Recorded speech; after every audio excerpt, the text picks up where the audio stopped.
आप जानते हैं आधुनिक विज्ञान ने एक टेक्नोलॉजी लाई है जिसको सीमेंट कहते हैं। सीमेंट की मैक्सिमम लाइफ कितनी है? कितनी है? 2500 साल, मैक्सिमम 100 ईयर्स। दुनिया के सीमेंट तकनीकी में काम करने वाले सभी वैज्ञानिक कहते हैं कि सीमेंट की अधिकतम जिंदगी 100 साल है। लेकिन कुछ वैज्ञानिक तो यहां तक कहते हैं कि अधिकतम जिंदगी की परिभाषा क्या?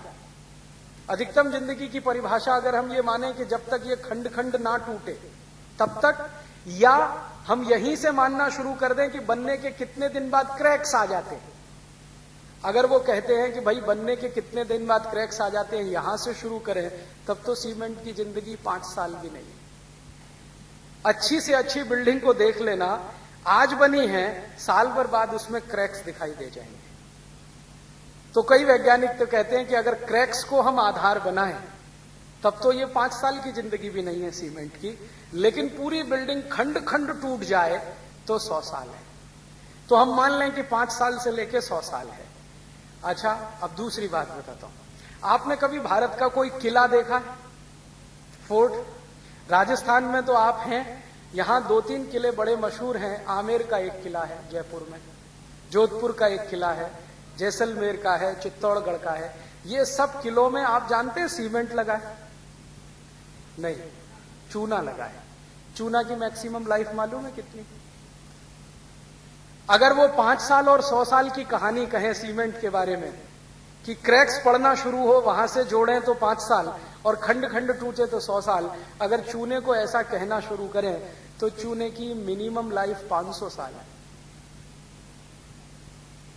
और मैक्सिमम लाइफ 2 से 2500 साल है। भारत के जितने भी किले हैं ना, आमेर में देखो या चित्तौड़गढ़ में या दक्षिण में चले जाओ या पश्चिम भारत में, बहुत सारे किले 250-300 साल से लेकर 1000-1200 साल पुराने, और इनमें दीवारों में क्रैक्स नहीं है। पत्थर उखड़कर गिर जाएगा, क्रैक नहीं आएगा कभी। मतलब क्या है? मतलब यह है कि चूने की टेक्नोलॉजी सीमेंट से कुछ ऊंची तो है। और आप जानते हैं सीमेंट और चूने का रॉ मटेरियल एक ही है, ये मालूम है ना?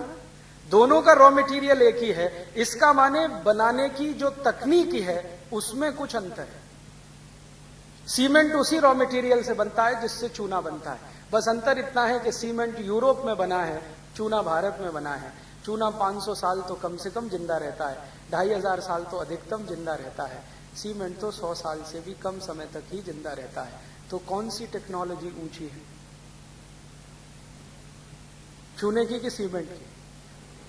अब आप ये कहेंगे कि अगर ये चूने की टेक्नोलॉजी बहुत ऊंची है तो हम घर क्यों नहीं बनाते इससे? ये प्रश्न आएगा कि नहीं मन में? हाँ, तो इस प्रश्न का उत्तर ये है कि हम चूने से ही घर बनाया करते थे आज से 150 साल पहले तक। जितने घर आप देखो ना भारत में पुराने 150 साल 200 साल, वो चूने से ही बने हैं। हम 150 साल पहले तक सभी भारतवासी चूने से ही घर बनाते थे, और जो भारतवासी थोड़े गरीब होते थे वो मिट्टी से घर बनाते थे। और अभी भी कुछ भारतवासी गिने चुने हैं जो चूने से बनाते हैं, लेकिन मेजॉरिटी में आज सीमेंट इस्तेमाल करते हैं। पिछले 150 साल में हुआ ये कि जो देश में चूना बनाने की टेक्नोलॉजी डेवलप हुई हजारों साल में, अंग्रेजों ने उस टेक्नोलॉजी को बैन किया था। और इस देश में पता है अंग्रेजों ने क्या किया था? 1850 के आसपास एक कानून बना दिया था कि चूने का काम करना गैर कानूनी है और सीमेंट से घर बनाना कानूनी है। तो हुआ ये कि जो लोग चूने से घर बनाए, अंग्रेज सरकार जेल में डालती थी उनको, उनके घर तोड़ दिए जाते थे, बुलडोजर ला ला के उनके घर पे चला दिए जाते थे। जो सीमेंट से बनाए उनका एप्रिसिएशन होता था। कारण क्या था? अंग्रेजों को अपनी कंपनियों का सीमेंट बिकवाना था इस देश में और चूने की इंडस्ट्री को खत्म करना था। आप जानते हैं कि चूना और सीमेंट का रॉ मटेरियल एक ही है। तो अंग्रेजों ने क्या किया कि यहां से जो चूने का रॉ मटेरियल है वो सब शिप्स में भर भर के इंग्लैंड भेजना शुरू किया। वहां से वो सीमेंट बन के भारत में आना शुरू हुआ। हमको चूना मिलता नहीं था घर में बनाने के लिए, सीमेंट आसानी से उन्होंने उपलब्ध करा दिया। तो भारत में पहले चूना बनाने के छोटे छोटे केंद्र होते थे, छोटे छोटे, लगभग हर गांव में एक, कभी कभी 2 गांवों के बीच में एक। चूने बनाने के केंद्र आपने कभी देखे हो तो उसमें कोई बड़ी भारी मशीन नहीं लगती है, एक छोटा सा गड्ढा खोदा जाता है, सर्कुलर, कुछ करीब करीब 5-6 फीट गहरा होता है, और एक मोटा सा पत्थर का पहिया बनाया जाता है। उस पहिए के नीचे चूने का जो रॉ मटेरियल है, स्टोन, जिस स्टोन से चूना बनता है, जिसको लाइम स्टोन कहते हैं, वो छोटे छोटे टुकड़ों में तोड़कर उस सर्कुलर शेप की जो खाई है ना, ट्रेंच, उसमें डाल देते हैं। उसके ऊपर वो पत्थर घुमाया जाता है और इसके ऊपर बीच बीच में दूध डाला जाता है। दूध, आप सोचो, हमारे हिंदुस्तान में दूध डाल के चूना तैयार होता था। माने दूध हम सिर्फ पीते नहीं थे, दूध से चूना भी बनाते थे। इसका मतलब यह है कि दूध बहुत होता होगा। क्या मतलब हुआ? चूने में दूध डाल रहे हैं पानी की जगह, इसका मतलब यह है कि दूध बहुत होता होगा। तो हमने सुना है कि इस देश में दूध दही की नदियां बहती थी, तो नदियों में पानी की जगह दूध नहीं बहता था, दूध का उत्पादन बहुत होता था। और वो दूध इतना होता होगा कि पीते पीते बच गया तो हम उससे नहाते भी थे। आपने सुना है इस देश में कहते हैं दूधो नहाओ, कभी ये सुना है लक्स नहाओ पूतो फल? या किसी से सुना है पियर्स नहाओ पूतो फलो? या Johnson and Johnson baby soap नहाओ पूतो फलो? हर बार हम यही कहते हैं दूधो नहाओ पूतो फलो। तो लोग नहाते होंगे दूध से, नहीं तो ये आई कैसे कहावत? और उसका प्रमाण आज भी दिखाई देता है कि हम शंकर भगवान को तो महाशिवरात्रि पर दूध से ही नहलाते हैं, या साबुन लगाते हैं, दूध से नहलाते हैं कि ना? तो शंकर जी भी दूध से नहाते हैं, भक्त भी नहाते होंगे। तो दूध बहुत था, उपयोग करने के बाद बचता होगा, तो चूना बनाने में इस्तेमाल होता था। और चूने को बनाने में बस इतना सा ही लगता है, एक सर्कुलर, वो मैंने कहा ना ट्रेंच, एक पत्थर का पहिया और उसको चलाने के लिए बैल, बस इतना ही लगता है। और रॉ मटेरियल लाइमस्टोन थोड़ा थोड़ा तोड़ तोड़ के डाल दिया, दूध डालते डालते पीसते गए, दूध डालते गए, पीसते गए, दूध डालते गए, 25-30 दिन में वो तैयार होता है।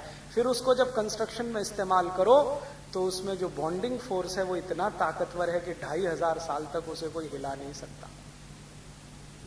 ये है भारत की टेक्नोलॉजी। और इस टेक्नोलॉजी को अंग्रेजों ने किया क्या? कानून बनाकर पाबंदी लगा दिया। तो 150 साल में ये चूने के जितने भी केंद्र थे सब धीरे धीरे बंद हो गए और उनके स्थान पर अंग्रेजों ने सीमेंट के कारखाने कुछ शुरू कर दिए, जो चालू हो गए, जो आज भी इस देश में सीमेंट बना रहे हैं और लोगों को दे रहे हैं। अब सीमेंट बनाने की जो टेक्नोलॉजी है वो इतनी कॉम्प्लिकेटेड है कि कोई भी गांव में सीमेंट नहीं बन सकता, क्योंकि उस टेक्नोलॉजी के लिए सबसे पहले चाहिए एनर्जी, क्योंकि एनर्जी कंजम्पशन हाईएस्ट है सीमेंट में। बिजली चाहिए, बिजली तो थी नहीं, तो चूना बनाने में तो बिजली की जरूरत नहीं। तो हिंदुस्तानियों ने दिमाग लगा के ऐसी टेक्नोलॉजी विकसित की जो बिना बिजली के चल जाए, और ये यूरोप के मूर्ख लोगों ने एक ऐसी टेक्नोलॉजी लाई जो बिना बिजली के हिलती भी नहीं, चलना का तो दूर की बात है। तो भारत में हर गांव में चूने के केंद्र बन सके क्योंकि बिजली की जरूरत नहीं, और यूरोप में हर गांव में बिजली नहीं तो सीमेंट नहीं, यहां भी हर गांव में बिजली नहीं तो सीमेंट नहीं।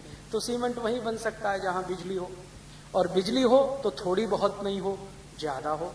240 वोल्ट की बिजली से सीमेंट नहीं बनता। बिजली बनाने के लिए कम से कम 11,000 वोल्ट लगता है। सीमेंट बनाने के लिए कम से कम 11,000 वोल्ट की बिजली लगती है। तो 11,000 वोल्ट की बिजली बनाने के लिए बड़ा पावर स्टेशन लगता है, और बड़ा पावर स्टेशन बनाने के लिए या तो कोयला लगता है या तो पानी लगता है, और कोयला और पानी जिन गांवों में मिले वहीं बन सकती है, बाकी किसी गांव में तो संभव नहीं है। और जो कोयला और पानी का इस्तेमाल करके बिजली बनाओ तो कोयला जमीन से खोदकर निकालना पड़ेगा, पानी भी आपको जमीन से निकालना पड़ेगा, नहीं तो तालाबों का इस्तेमाल करना पड़ेगा। बहुत दिन जमीन के नीचे से कोयला खोदते चले जाएं तो स्पेस बन जाएगा, उसी स्पेस में भूकंप आएंगे, धरती कंप आएंगे, सुनामी भी आएगा। ये है टेक्नोलॉजी यूरोप की। हमारे यहां ये टेक्नोलॉजी नहीं डेवलप हुई। क्यों? क्योंकि हम होशियार थे, इंटेलिजेंट थे। हमको मालूम है कि जमीन के नीचे कोयला है, लेकिन उस कोयले को खोद कर निकालेंगे तो जमीन खाली हो जाएगी।